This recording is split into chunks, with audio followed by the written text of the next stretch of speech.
Hey everybody, this is Terry Briscoe. I just got interviewed on the KeithAndrewNetWork by Keith Andrew himself.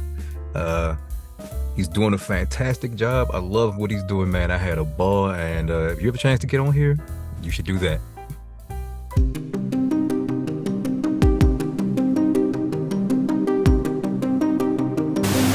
The whole point of my talk show is to show you that even with having a learning disability, I can still amount to something.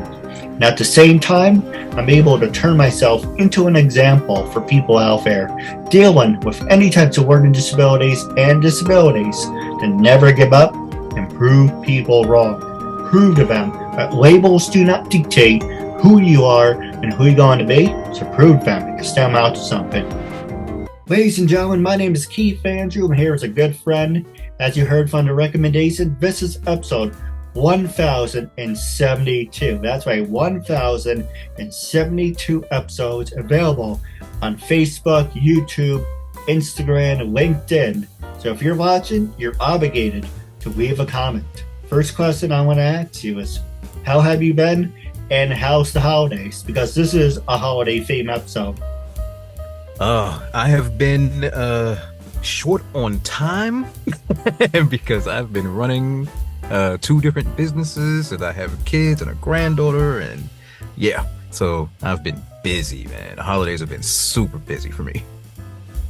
Now, are you looking forward to Christmas or Hanukkah? And I actually came up with a new holiday, and I recently never promoted it before, but I'm gonna do it this time. The new holiday I created is called Christmaka. Half Christmas, half Hanukkah. Okay, I dig that. I dig that. Gotta explain how the logistics of that work, though. But for me, I don't care about whatever holiday it is that people celebrate. It's all good, man. It's just like, let's just put some love in the world. That's what matters. Absolutely. And to answer your question, Christmaka is pretty much you celebrate Hanukkah on Christmas. It's that simple. Okay, I can dig that. Yeah, I can dig that. I do have a funny story about the whole 8-night thing, but let me ask you, what sounds more, I don't know, politically correct and more cartoons you get, and we can talk about anything you want. What sounds more politically correct and sounds good in a story? Because as, you know, I'm 35, we're about the same age range, you know. Give or take, we're about in the same age range. When we were growing up, a little bit more gray in my beard than you do. Oh, I shave my beard. They always tell you about, it's Hanukkah and it's 8 nights and the candle burn for 8 nights. And I'm like, okay, well, that's pretty interesting. But then I found out the real reason why people put the menorah in the window. Would you like to know why that reason is? Let's share. Let's go. The reason is, if you didn't have the menorah in your window, as you put the menorah in the window, you're showing respect to the Jewish king. And if you did not have the menorah in the window, they came to your house and they beat the crap out of you. Okay. That is not a story, love. Now, you won't see that on Disney. Surprisingly, you won't see it on Nickelodeon. So how can we cater this to kids? Hey kids, a little bit of oil got 8 nights? Or do you want to beat it on a family show? Let's go with the oil for the 8 nights. That sounds nice. Yeah, I think oil is probably the way to go there. We're talking to kids.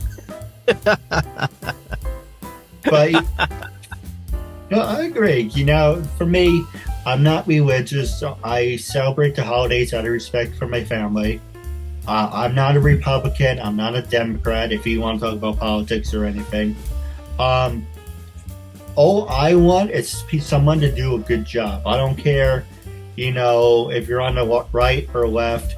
All that matters to me is I pay my bills, I pay my health insurance, and I have a roof over my head.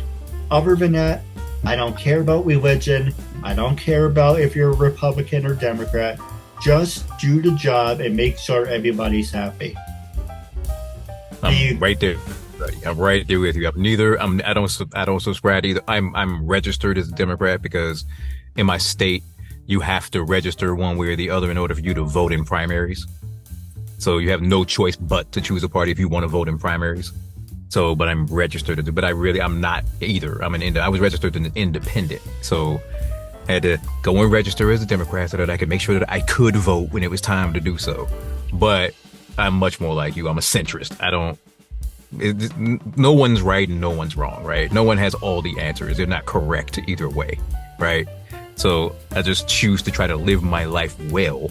And I try to vote people into power who I think are also going to promote that kind of lifestyle.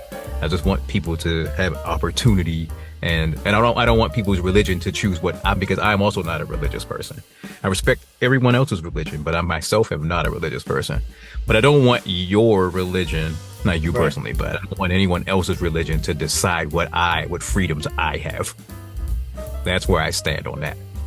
No, absolutely. And here on the Keith Andrew Network, freedom of speech, self-expression, as long as you're enjoying yourself, you're having fun, that's all what really matters, is having a normal conversation. The problem is, with the media, you can't have a normal conversation because they like twisting things and having people on the right versus the left. But anyway, we're getting off topic, but this is completely whatever you want to talk about. But what is your 2 cents? Well, controversy sells. Yeah, it's true. What are you going to do besides play two people or two sides against each other? Because if you're not doing that and everything's copacetic, why are people watching your show, right? There's no need to watch your show if there's no conflict. But if there's so much conflict about every single issue, you're drumming up interest from both sides. So, I mean, anyway, the media is doing its job, right? That's what it's created to do. So they're doing exactly what they want to do. No, Me personally, just live your life well, treat other people like you want to be treated, golden rule style, and just don't stand in anyone's way of success. Help everyone that you can along the way, as much as you can possibly help without hurting yourself. This is the principles I try to live my life by. I agree with you 100%. We all start from the bottom and work our way up. Some people don't. Yeah, that's true. That's a loaded statement. That's true. So the next one I want to ask you is during this time during the pandemic, and it's really cool because while we're talking, we have special effects on the screen. Yeah, I actually found something for this subject too. Has this given you a time to reflect and refocus your life during the pandemic? Do you see things differently now than, say, 5 years ago? Oh, wow.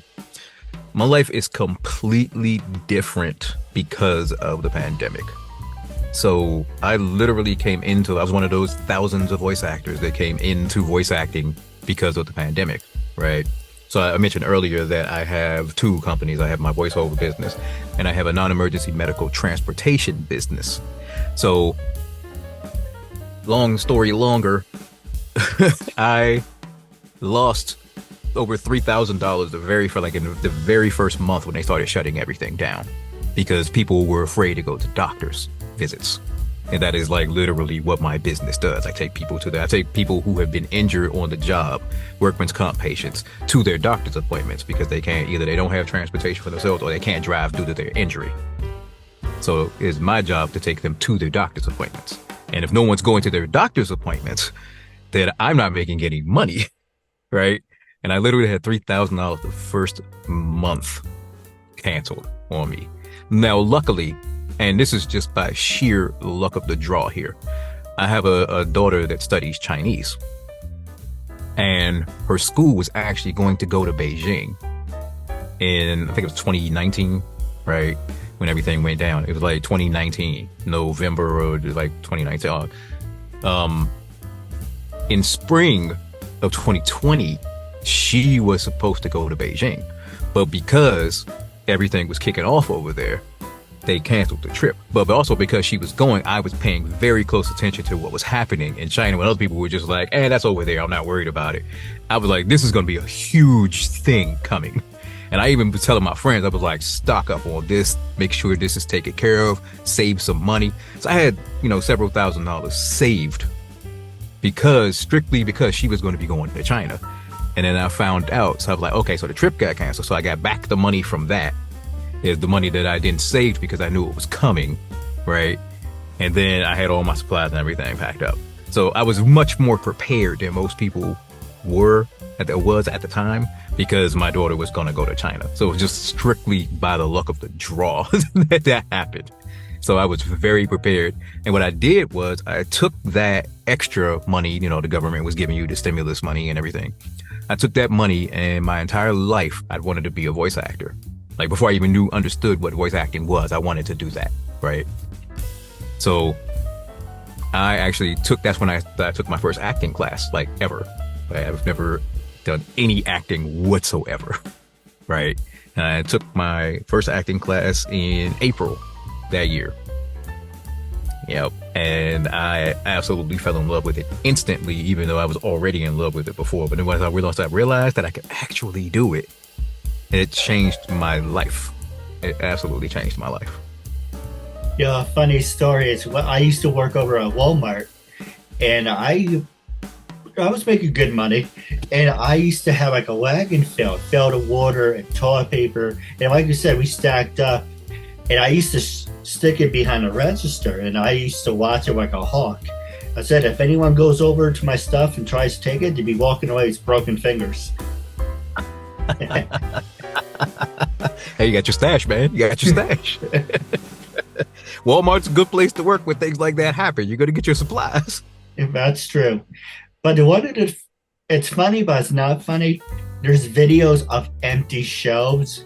And the one, you probably know, the one song that they always play is Hello, Darkness, My Old Friend. Absolutely. Absolutely. and the end of the world as we know it.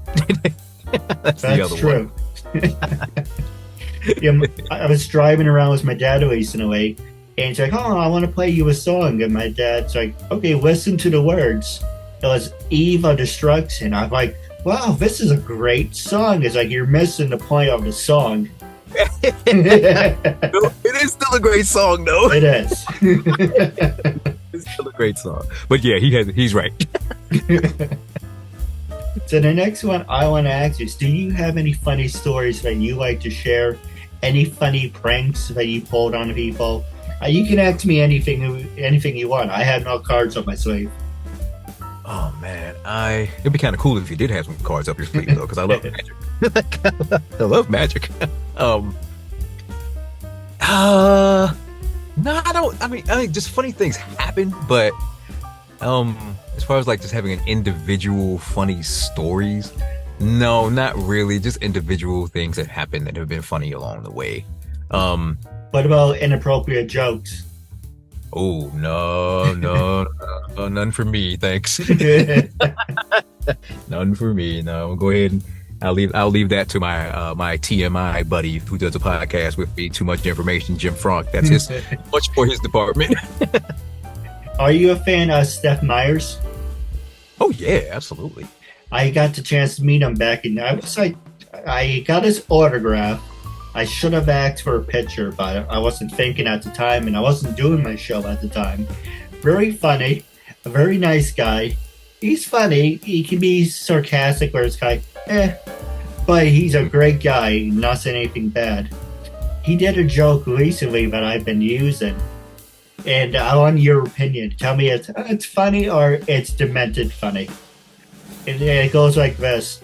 What were people's favorite food on the Titanic? What? Gallons and gallons of seawater. Oh. Wow. Yeah, I think that falls into the morbidly hilarious category, I think. But it is funny. There was another joke, and I actually said it. Yesterday was the anniversary of Paul Harbert. And my grandfather served in the Army. So anyone out there, thank you for your service. And I want to say thank you for your service. And we get to that in a couple minutes. What about you? You have any jokes like you where you told, and I'm like, yeah, maybe I shouldn't have told that one. Nope. Well, you're a wiser man than I am. Yeah, those 47 years show sometimes, you know what I mean? No, absolutely. And that's what, going back to what I said earlier, it's about having fun. As long as it's not discriminating or, antagonizing people, we're here to have fun. You know what? As far as like being discriminatory, Family Guy, they get everyone. I don't care. Like, things are still funny, whether or not they're race or religion based. They could still be funny as long as you just understand that it's a joke. Yeah. And as long as everyone gets hit. It's when you start piling onto one type of person where it becomes an issue. But if the joke is, if anybody's a target, if everyone is fair game, funny is funny. I agree with you 100%.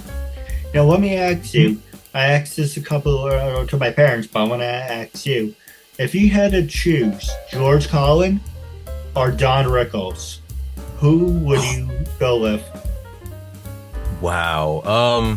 Well, I do have a healthy respect for Don Rickles. But I gotta go Carlin.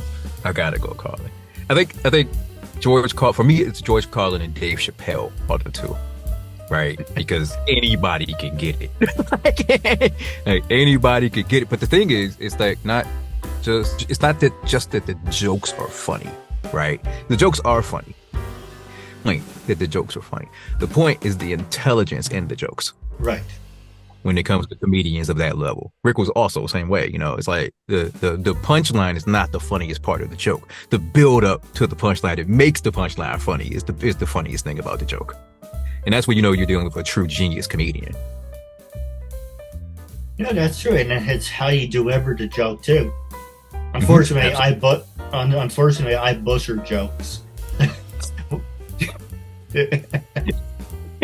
That can also be funny though. So the next one I want to ask you, it's about your company, and that's why I said thank you for your service. But let me ask you too, because we, like I said, we talk about serious things, we like to have fun. So we're a mixture of both. With the pandemic, a lot of people are like, I wish I can stay home, shop from home. Now you just press a button, there you go, you have Instacart. Now I'm fully vaccinated. Eventually I will go back to work. Eventually, keyword, eventually. But the problem is, I heard it from my hairdresser. I heard it from people, in ShopRite. We can't get people to work. People don't want to work. People want to work from home. And how this is directed at you for your business is if you don't mind me for asking, is your business suffering because people don't want to go to the doctors? You can't get people to help you or drive you?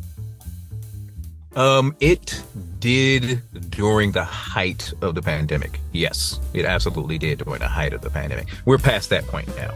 People are going to the doctor again. Like, no one's afraid to go to the doctor anymore now.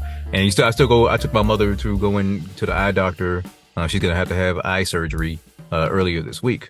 Yesterday, in fact. But 2 days ago. But people are still wearing masks.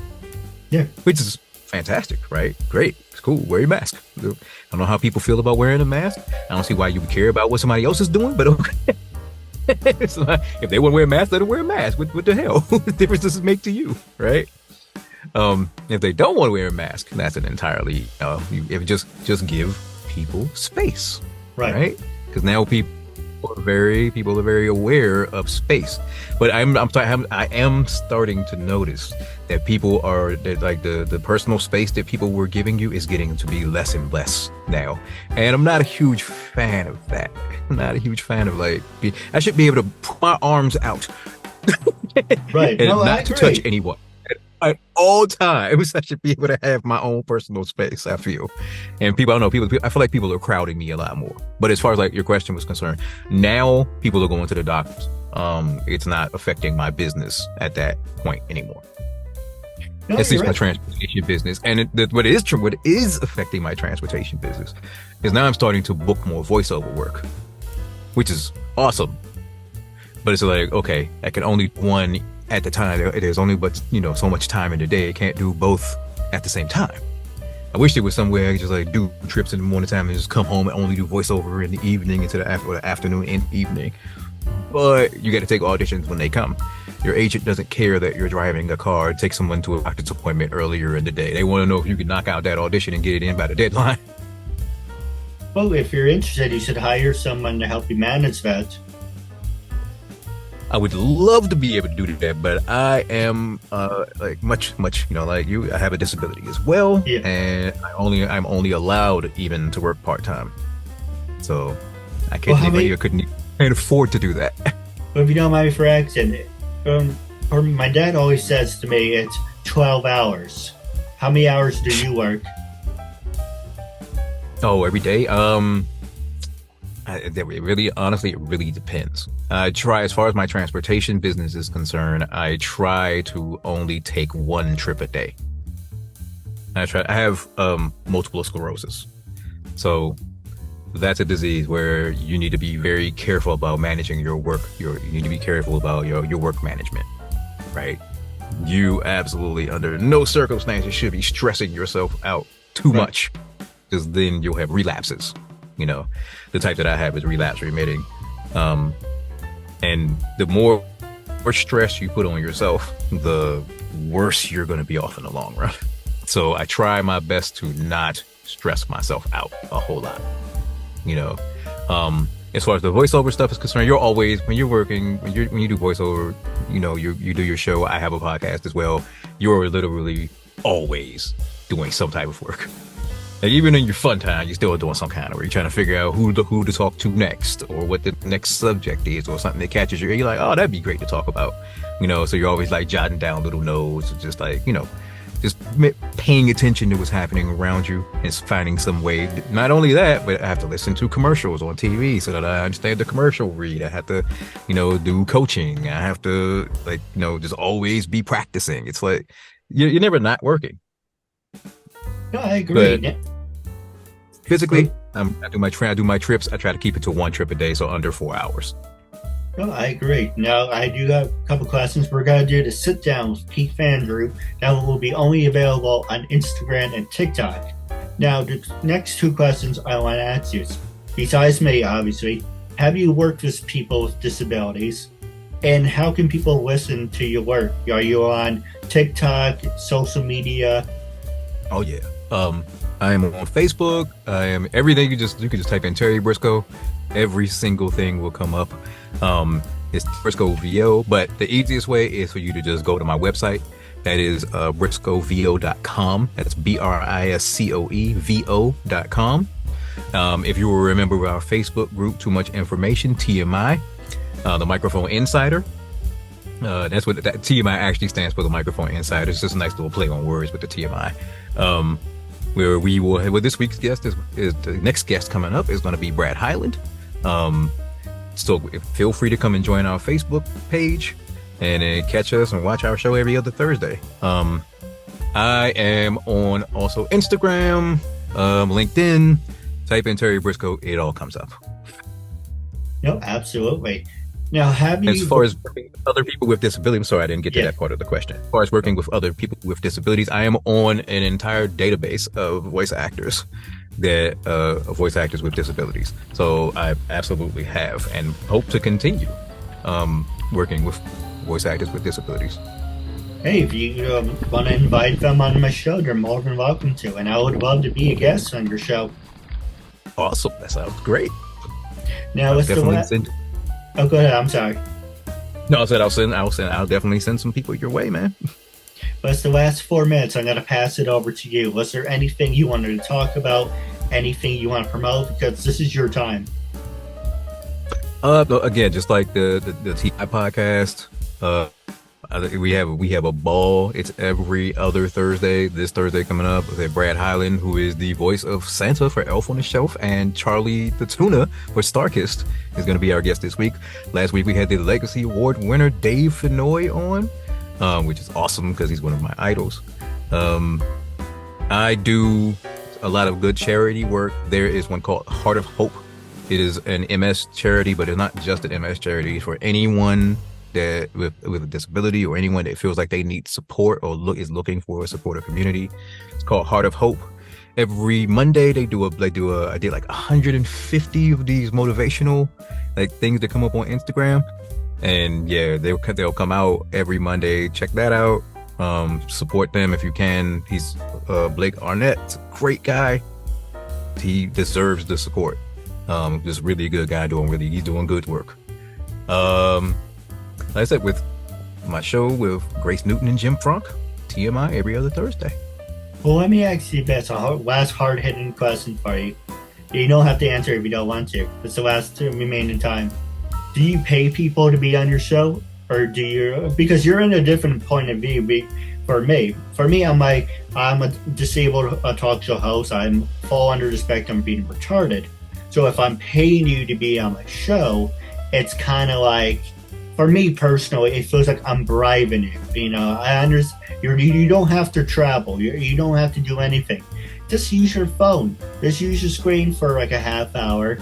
Now, if I had sponsors, maybe we can talk about that off the air. If I had sponsors, absolutely. But if I had a choice to be renting groceries or paying someone, I feel, and that's regardless of the point, I feel like it's taken away from the message. So for people who've been on your show, do you agree or disagree that you should pay people, or just... I absolutely don't feel that you should pay people to come on the show.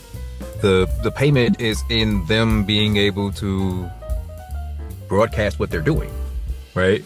People having more people have more interest in you is what you get paid for doing. You know, this is not television, it's voiceover. We're doing podcasts, not TV shows. It's like, this is not Judge Judy. You don't pay the people to come on the show. Like, right? You could come on. You're going to come on the show and you're going to talk about your coaching, right? And now people are going to be able to get. You're going to get 10 to 15 more people that are students. Now they're gonna pay you. Not if you want to be paid, you can go on a different show. That's you know what I mean. Be paying me. Well, I don't know about. I would like that, but that's not going to happen, and I'll never ask for that to happen. No, absolutely. Now, stay tuned. I do have a couple questions for you off the air. But wrapping up, this will be shared on all social medias. Make sure to like and subscribe. Leave comments of who I should interview. What questions do you have that we should interact with? As long as you interact on the YouTube channel, we both will interact with it. We would love to interact, hear what you have to say. I've been saying that word a lot.